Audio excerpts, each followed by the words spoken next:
Agora sim, deputado Arlindo, a decisão em si, né, o uso de câmeras, inclusive eu quero lembrar que o próprio governador Tarcísio, né, tinha uma posição contrária a esse uso e recentemente deu declarações que se convenceu de que estava errado, voltou atrás e agora apoia o uso das câmeras. Por que o senhor também é a favor deste uso?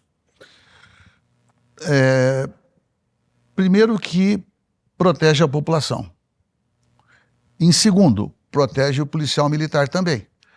Porque um policial, numa ação, ele pode ser acusado de algo que, digamos, que está dentro do procedimento e, portanto, ele não tem culpa. Então, tem situações onde a câmera, por registrar, ela faz justiça. Vamos colocar nisso. Ela faz justiça. Justiça com quem? Com os fatos. Então, ninguém pode mentir, dado que está documentado. Eu acho isso ótimo. Porque, veja, eu fiz questão de falar que as câmeras surgem da proposta e do programa chamado Olho Vivo, que tem iniciativa na Polícia Militar de São Paulo e que deveria ser, para mim, um exemplo nacional. Por que eu estou com isso na cabeça? Eu fui olhar quais são, digamos, os índices de violência, pegando algumas estatísticas. E eu vi a lista dos 10 municípios mais violentos do Brasil. De 10 tem 4 da Bahia. Estou falando da Bahia porque foi governada pelo Rui Costa anteriormente e agora pelo governador Jerônimo. Aí tem uma outra, a cidade de Jequié, que é, se não me engano, a terceira ou a quarta mais violenta, ela é, se não me engano, a segunda. Aqui é 85%, 85 em 100 mil. A violência, digamos... Número de assassinatos. A violência lato sensu. Agora, aquilo que é a letalidade da polícia, lá nesse Jequié, é 46. 46. Então, isso para mim é um indício fortíssimo, e como existem diferentes concepções, é que a câmera vai num determinado sentido, o outro é o brutamonte que vai lá e mata. Então a polícia também precisa ser contida, por isso que eu sou favorável. Não é qualquer policial, não é qualquer circunstância, não é isso que eu estou dizendo. A polícia é o sentido majestático. Aquele agente que é perturbado por qualquer coisa, ele mata, precisa ser contido, ele está praticando crime. Então acho que a câmera ajuda a prevenir. Então é uma forma de proteger um pouco mais a população. Repito que não é generalizando e é óbvio que não é a letalidade da polícia que é a principal causa da violência. Mas em São Paulo ela chega, por exemplo, a 13%. Enfim, como sempre o tema ele é desafiador, mas eu creio que o combate à violência na sociedade é impositivo, é um direito do cidadão. E aí, até para você, Salles, comentar, digamos, a proposta absurda do Bolsonaro, quero falar disso. Veja, o Estado falha em prover segurança para a sociedade e para os cidadãos. Por falhar, você cria um sentimento nas pessoas que algo precisa ser feito. Aí vem a proposta de distribuição de arma. Bom, não tem um policial, um especialista de qualquer natureza que fale, olha, se você for ser assaltado, reaja. Todos falam para você ficar calado. Só que quando você, digamos, na tese de que você tendo arma, você vai estar mais protegido, você imagina a briga de trânsito, você imagina a briga de vizinho. E aí, só para fazer uma caricatura, né? Uma senhora vai levar as crianças na escola. Ela sai apressada porque está atrasada. Não, preciso voltar para pegar a minha pistola, o meu revólver. Não faz sentido.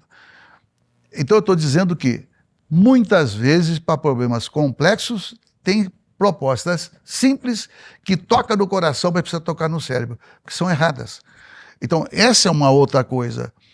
Então, o Estatuto do Desarmamento tem, assim, estudos que mostram que protegeu a vida de mais de 100 mil pessoas em, sei lá, 5 anos, 6 anos, não lembro mais com certeza.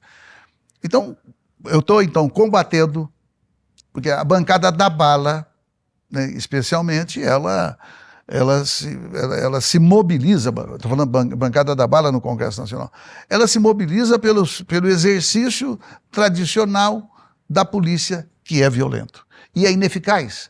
5% apenas dos crimes de assassinato são resolvidos pela Polícia Civil. Então, é preciso, de fato, fazer eu diria assim, uma repaginação total para ver se a gente evolui para uma sociedade mais civilizada. Salles, o mérito da questão, uso de câmeras em São Paulo. Vamos lá. Primeiro,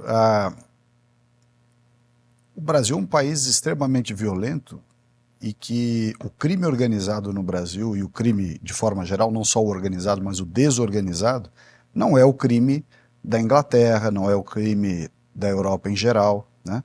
É um crime que é de país de terceiro mundo. Os bandidos hoje usam largamente, nenhum deles foi comprado usando lei ou coisa. Então, o sujeito tem fuzil, metralhadora.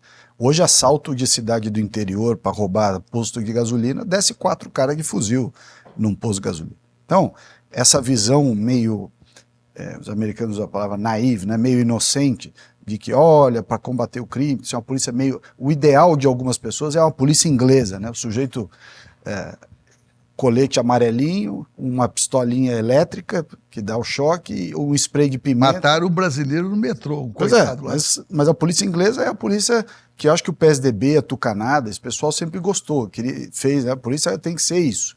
Só que do outro lado, nós temos o exército, né, do crime organizado, das Farc, do PCC, do Comando Vermelho, de tudo que não presta no planeta, está espalhado, sobretudo, nas favelas do Rio de Janeiro, na periferia aqui de São Paulo, no litoral. Então, o policial brasileiro, ele enfrenta um outro tipo de bandidagem. Nós colocarmos no policial brasileiro uma obrigação de combater um crime de altíssimo poder bélico, e, por outro lado, uma espada na cabeça dele, que é, olha, você vai combater um crime quase que de facção africana aqui, que é aqueles caras no jipe com metralhadora, mas você vai se comportar como um policial inglês. É impossível. Aí você coloca ainda por cima um sistema todo que começa com defensoria, Ministério Público, uma parte do judiciário e tal, que tem uma presunção de que o policial brasileiro é truculento per se, e que, portanto, também per se, ou de cara, uma prima facie, o sujeito que está do outro lado do enfrentamento é uma vítima da opressão policial. Essa é uma mentalidade que reina no sistema de defesa judiciário brasileiro.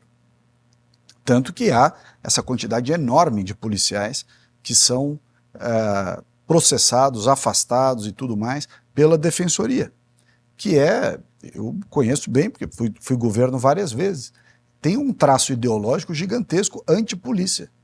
Antipolícia. Então, por que eu sou contra o uso da câmera obrigatória? Porque você acaba utilizando a câmera como um instrumento muito mais de tolher a desenvoltura policial. Outro dia eu vi uma cena que foi gravada por um celular de uns meninos, assim, meninos entre aspas, né, 17, 18, 19 anos, trocando soco com o policial na Baixada Santista. Quer dizer, a ousadia dessa turma em ir para cima de um policial fardado, armado, dando chute e tapa no policial.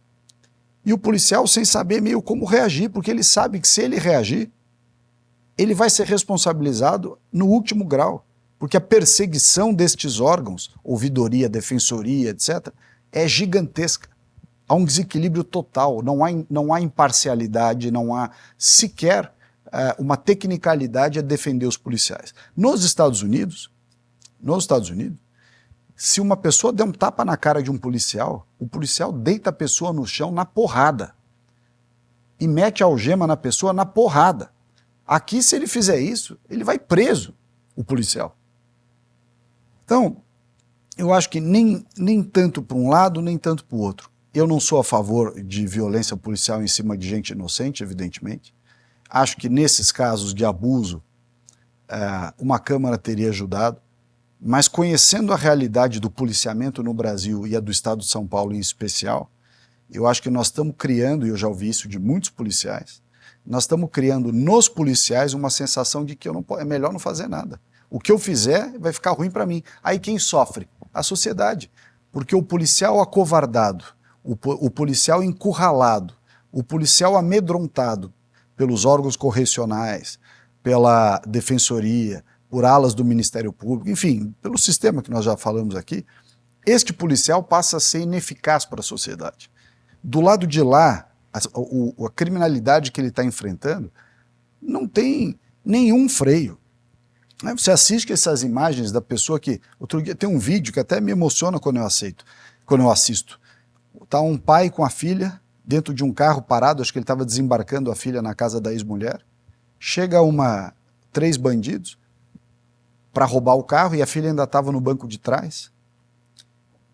E ele corre para dizer, não, deixa eu só tirar minha filha. E tenta tirar a filha estava na cadeirinha, ou estava no cinto de segurança, não sei. E ele demora um pouco, mas ele está tirando a filha dentro do carro. Diz, leva o carro. O sujeito dá um tiro na cabeça dele, na frente da filha. Entra no carro e vai embora.